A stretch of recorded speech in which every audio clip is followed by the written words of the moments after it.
Hello दोस्तों, पढ़ाई number 1 classes में आप लोगों की बहुत बहुत स्वागत है। आज हम लोग देखेंगे अगला क्वेश्चन जो थ्री राइटर की चल रहा था, संख्याएं, पहला चैप्टर नंबर सिस्टम के बारे में। उसमें 1 से 6 तक मैंने बता दिया था। आज जो हम देखेंगे 7वां नंबर क्वेश्चन से। अगर इससे पहले हमारे वीडियो पहले वाले नहीं देखे हैं तो पहले वाले देख ले, क्योंकि मैं ना पूरी चैप्टर की सीरियल बाय 1 से लेकर के जितनी तक क्वेश्चन है सारी क्वेश्चन को बताने की कोशिश कर रहे हैं। तो ये सीरियल बाय आप देखेंगे थ्री राइटर का क्वेश्चन को। और उससे पहले अगर हमारे चैनल को आप लोग सब्सक्राइब नहीं किए हैं तो सब्सक्राइब कर लेना और हमारे वीडियो को अपने दोस्तों के पास भी शेयर कर देना। दोस्तों चलो आज की वीडियो स्टार्ट करते हैं। 7 नंबर क्वेश्चन बोलता है कि 81 गुने 82 गुने 83 गुने डॉट डॉट यानी 84 गुने 85 गुने 86 गुने 87 गुने 89 तक है। इसके बीच में जो लिखा हुआ ये छुपा रखा है, लेकिन कहाँ से कहाँ तक है। 83 यहाँ तक दे रखा है, 89, तो इसके बीच में 84, 85, 86 और 87 और 88 जो है इसके अंदर यानी छुपा हुआ है। तो इसका इकाई अंक कितना है यह पूछ रहा है। तो हम जानते हैं इकाई अंक का रूल से कि अगर कोई भी संख्या जिसमें 2 हो, कोई भी संख्या जिसमें 2 हो और 5 हो, जिसका इकाई अंक 2 और जिसका इकाई अंक 5 हो, कोई भी कितनों बड़ी भी संख्या क्यों ना हो, अगर उसमें एक का इकाई अंक अगर 2 रहता और एक का इकाई अंक अगर 5 रहता तो उस पूरी संख्या का, चाहे कितनों भी मल्टीपल के रूप में क्यों ना हो, वो पूरी संख्या का इकाई अंक जो हो जाता है वो 0 हो जाता है। और कैसे होता है उसको समझते हैं। जैसे इसमें अगर 82 है तो इसका इकाई अंक क्या है, 2 है। इसका इकाई अंक जो है 2 है। और उसी तरह से 83 यहाँ पर है, 84 यहाँ पर होगा, 85 भी तो यहाँ पर होगा, 85 भी तो यहाँ पर होगा। अगर 85 है तो इसका इकाई अंक कितना है, 5 हो जाएगा। तो ये दोनों को अगर गुना करेंगे तो 5 दूनी 10, 10 हो जाएगा, 5 दूनी 10 हो जाएगा। और बाकी अब इसका इकाई अंक से अगर इसको गुना करेंगे तो 0 1 के 1 से अगर गुना करते हैं तो 0 ही आएगा। 0 को 3 से करते हैं, 4 से करते हैं, 5 से करते हैं या 9 से भी करते हैं तो कोई भी संख्या से करने से क्या होगा, 0 ही आता है। इसलिए अगर जिसमें 2 और 5 रहे उसका इकाई अंक ऐसी डायरेक्ट देख करके ही बता देंगे कि कितना होगा, 0 होगा। ज़्यादा उतना सभी को गुना करने से, जैसे पहले वाले रूल में मैंने बताया था कि कोई भी संख्या गुना के रूप में है, जैसे 81, 82 गुने 83 गुने 84 गुने 85 गुने 86 गुने 87 गुने 88 गुने अगर 89 तक है तो क्या कहे थे कि इकाई अंक को सभी को गुना कर देना। 2 एकम 2 हो जाएगा और 2 तिया 6 और 6 चौक 24, 4 और 4 पचे 20। अब तो 0 हो गया। अगर 0 हो गया 20 हो गया तो 0 को अगर इससे भी गुना करते हैं, इससे भी गुना करते हैं, इससे भी गुना करते हैं, इससे, तो इसका इकाई अंक क्या होते रहेगा, 0 ही आते रहेगा। इसलिए पूरी संख्या का जो इकाई अंक होगा वो क्या हो जाएगा, 0 हो जाएगा। उसी तरह से अगर कह रहा है 274 और 318, 577 और 313 का इकाई अंक कितना होगा, तो अब ये हम लोगों ने देखा था कि इकाई अंक को सभी को गुना करना होता है, सभी को गुना करके लिखना होता है। तो 4 से गुना करेंगे 8 से, तो 8 चौक 32, 32 अगर आता है तो इसका इकाई अंक जो आता है उसको इससे फिर गुना कर देंगे, तो 7 दूनी 14। अब इसका जो इकाई अंक है इससे गुना कर देंगे तो 4 तिया 12, तो इकाई अंक कितना हो जाएगा, 2 हो जाएगा। यही आंसर हो जाएगा, 2 2 जो है इसका इकाई अंक हो जाएगा। फिर अगला क्वेश्चन क्या कह रहा है, अगला क्वेश्चन कह रहा है कि 3127 पे पावर 1723 का इकाई अंक कितना हो जाएगा, यानी 3127 पे पावर 173 का इकाई अंक कितना होगा। तो इसके बारे में भी मैंने पिछले वीडियो में जो मैंने बताया था कि नंबर सिस्टम का कुछ रूल है, तो रूल को भी मैंने पहले बता चुका है कि कैसे इकाई अंक ज्ञात करते हैं। उसके बारे में मैंने बताया था कि चार कोई भी संख्या के पावर के रूप में क्यों ना हो, उसके लास्ट के 2 डिजिट को 4 से डिवाइड कर देंगे और जो बचेगा यहाँ पे शेषफल वही इसका पावर हो जाएगा, जो इकाई अंक रहेगा उसका पावर हो जाएगा। जैसे इस पे अगर 4 से भागा देते हैं तो 4 एकम 4 और हो जाएगा 18 चौक 72, 18 से कट रहा, 18 तक 72 होता ना, तो ये कि इसमें शेषफल बच रहा है, एक शेषफल बच रहा है, तो इसका इकाई अंक पर पावर के रूप में वो हो जाएगा, जितना शेषफल बचता है उसका पावर के रूप में होता है। और अगर 7 पर पावर 1 है तो इसका इकाई अंक कितना हो जाएगा, 7 ही हो जाएगा। अगर 7 पर पावर 2 रहता तो 7 को 2 बार गुना करके लिख देते उसका इकाई अंक। फिर देखते हैं अगला क्वेश्चन। जैसे 2464 पे पावर 1793 फिर गुना है 615 पर पावर 317, फिर उसी तरह से 13 1 पर पावर 491। तो हम लोग पहले क्या रूल जानते हैं, बेसिक रूल से, कि लास्ट के 2 डिजिट को 4 से डिवाइड करेंगे, 4 से डिवाइड करेंगे, 4 से डिवाइड करेंगे, और जो आते जाएगा उसका इकाई अंक पे पावर के रूप में, जो शेषफल आते जाएगा उसका इकाई अंक के पावर के रूप में देते जाएंगे। जैसे अगर इसको करते हैं तो 13 चौक 92 कट जाएगा, 1 इस पे पावर के रूप में हो जाएगा, 4 पर पावर 1, 4 पर पावर 1 हो जाएगा ये, और गुना के रूप में दे रखा तो गुना कर देंगे। और हम लोग बेसिक रूल से ही जानते हैं कि 5 पर पावर किसी भी संख्या को क्यों ना रखें तो उसका जो इकाई अंक होता है 5 ही होता है। और अगर नहीं ये जानते हैं तो हमारे पिछले कुछ रूल के बारे में मैंने बताया, वो रूल को देख ले तो अपने आप पता चल जाएगा कि 5 पे पावर कैसे 5 रहता है।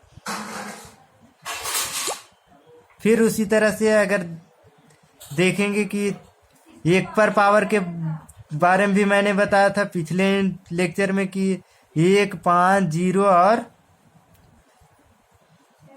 जो 1, 5, 0 ये सब जो है वह संख्या, और 6 का अगर लास्ट में जो जिसका रहता है 0, 1, 5 और 6, यह संख्या अगर लास्ट में रहता है किसी भी, यानी इकाई अंक के रूप में रहता है, उस पे पावर कितनों भी क्यों ना होता है उसका मान जो होता है वो उतना ही रहता है। अगर 0 रहता है तो 0 ही रहेगा, 1 रहेगा तो 1 ही उसका हो जाएगा, अगर 5 है तो 5 ही रह जाएगा उसका इकाई अंक पावर के रूप में, चाहे कितनों भी संख्या हो।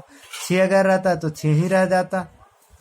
तो सभी को गुना करके लिख देंगे। जैसे 4 5 अगर 5 को अगर 4 से गुना करते हैं तो 5 चौक 20 हो जाएगा, तो इसका डायरेक्ट क्या हो जाएगा, 0 इकाई अंक होगा, क्योंकि 20 आ रहा है। सभी को अगर गुना करेंगे, 4 पर पावर 1 है तो 4 हो जाएगा, ये 4 हो जाएगा, और 4 को 5 से गुना करेंगे 20, और 20 एकम 20 तो 20 ही हो जाएगा। तो इसका इकाई अंक कितना हो गया, 0 हो गया। उसी तरह से अगर अगला देखते हैं, जैसे 45 गुने 46 गुने 200 यानी 28 और स्टार के रूप में, यानी यहाँ पर कोई संख्या छुपा हुआ है, ये जो है कोई संख्या छुपा हुआ है जो कि हमें बताना है। और 484 का इकाई अंक अगर 2 है, अगर इकाई अंक ये सभी को गुना करने के बाद जो है इकाई अंक 2 है, तो स्टार के स्थान पर क्या अंक होगा यह बताना हमको है। जैसे हम लोग बेसिक रूल में क्या जानते हैं कि सभी को अगर गुना करते हैं, ये सबको सभी को इकाई अंक को गुना अगर करते हैं तो कितना आना चाहिए, 2 आना चाहिए।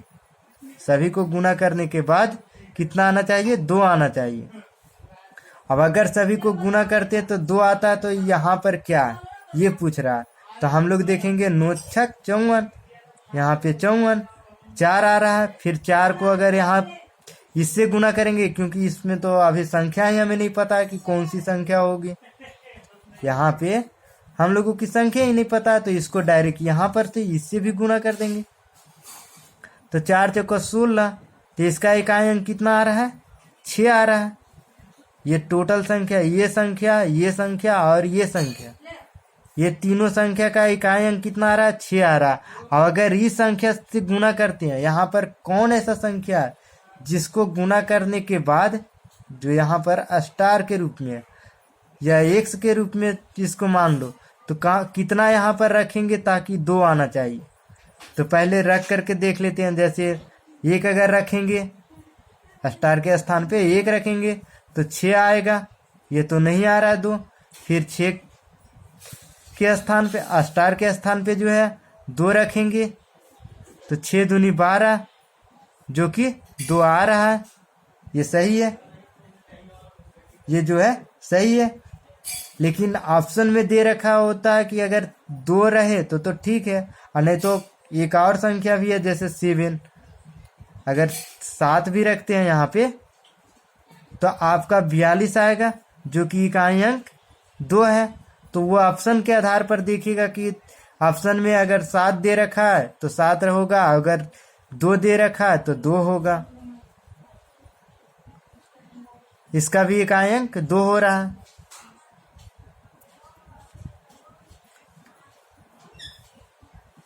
अब इसी तरह से सभी को, अगर आप जैसे 7 को अगर आप डायरेक्ट नहीं पता चल पाएगा तो आप डायरेक्ट मन में ही गुना कर सकते हैं। जैसे 6 कम अगर 6 करेंगे तो 6 आ रहा, 6 दूनी 12, 2 आ गया। 6 3 अगर रखेंगे तो 18, 8 आ रहा। फिर 6 चौक 24 अगर 4 आ रहा है यहाँ पे। 6 पचे 30, 0 आ रहा। 6 सते 42, तो यानी डायरेक्ट भी मन में ही कर सकते हो, इसको गुना करने से भी कोई ज़रूरत नहीं है। फिर देखते हैं अगला क्वेश्चन। जैसे अगला क्वेश्चन में क्या है, तो 12 से लगता है 23 या 24 तक क्वेश्चन नंबर जो है सभी जोड़ घटाव का है। तो वो मैंने 2 बेसिक जो कंसेप्ट है उसके बारे में समझाने के लिए कि जोड़ घटाव भी करने का कुछ आसान तरीका कैसे हो सकता है, इसलिए मैंने जो है 2 क्वेश्चन को जोड़ घटाव वाले को भी मैंने लिख दिया। अब बाकी आप लोग 23 तक आसानी से बना सकते हैं, क्योंकि जोड़ और घटाव का ही उसमें क्वेश्चन दिया हुआ है। तो आप लोग 23 तक बना करके रेडी हो जाएंगे। अब हम लोग जो देखेंगे 24 नंबर से देखेंगे, क्वेश्चन नंबर 24 से। जैसे अगर जोड़ के रूप में अगर दे रखा है, ये जो है आपको जोड़ के रूप में अगर दे रखा, तो आपको पहले नंबर इसको प्लस के रूप में रखना। जो भी संख्या अगर वाट के रूप में दे रखा, एक्स के रूप में दे रखा, वाई के रूप में जो भी संख्या दे रखा, तो इसको प्लस कर देना, इसको प्लस कर देना। अब प्लस करने के लिए हम लोग बच्चे में ही या 10वीं या 8वीं क्लास में ही पढ़े हैं कि इसको अगर इधर भेजते हैं, अगर इधर माइनस के रूप में तो इधर अगर भेजते हैं तो प्लस में हो जाएगा, और अगर इधर माइनस के रूप में तो इसको इधर भेजते थे तो प्लस में हो जाता था। तो उसी तरह से अगर एक्स को प्लस में रखना चाहते हैं तो एक्स को इधर भेज दिए तो एक्स इधर आ गया, अकेले हो गया। और इसको जो है ये प्लस के रूप में है, और अगर इधर भेजेंगे तो ये माइनस के रूप में हो जाएगा। तो 7 5 और 8 9 माइनस 3 4 3 4। तो एक्स का मान कितना हो जाएगा, घटा देंगे अब 5 5 1 और 4, यानी 41 55 इसका आंसर हो जाएगा। उसी तरह से अगर ये तो वैसे दे भी रखा है, ये यानी सजा करके ही, जैसे कि हम लोगों ने पहले क्वेश्चन में कि इसको इधर भेजना पड़ता था, लेकिन इसमें तो अब एक्स का डायरेक्ट मान ही पूछ रहा है। तो क्या करेंगे, पहले वाले को जोड़ेंगे। तो 7 दूनी 14, 1 15, 15 के 5, फिर दूसरे वाले को और दूसरे वाले को जोड़ेंगे। तो 8 2 10, 10 4 14, 1 बाकी था ना यहाँ पे, तो ये भी हो जाएगा 15। फिर 1 बाकी रहा, फिर तीसरे नंबर को और तीसरे नंबर को जोड़ेंगे। तो 9 2 11, 11 6, 11 6 कितना हो जाएगा 17, 11 6 17 और एक बाकी था, तो एक बाकी था तो 18 हो जाएगा। फिर उसी तरह से चौथा नंबर तो इसमें है नहीं, तो इसलिए डायरेक्ट इसमें जो चौथा नंबर जिसमें दे रखा है चौथे नंबर को जोड़ देंगे। तो 8 3 11 और एक इधर बाकी था तो 12, तो 12 85 5 जो हो जाएगा इसका पूरा एक्स या वाट का मान हो जाएगा। दोस्तों अगर ऐसे ही वीडियो हमारे चाहिए तो आप लोग हमारे चैनल को सब्सक्राइब कर ले और अपने दोस्तों को भी शेयर कर दे, ताकि पूरी जो आर.एस. अग्रवाल की 3 राइटर की बुक है पूरी कंप्लीट वो अच्छे ढंग से सीख जाए। और आप लोग खुद से भी, जैसे मैं एक बार बता देता हूँ, जो क्वेश्चन जितना तक बताता हूँ उतना तक आप रिपीट खुद से करते रहिएगा घर पे। थैंक यू दोस्तों।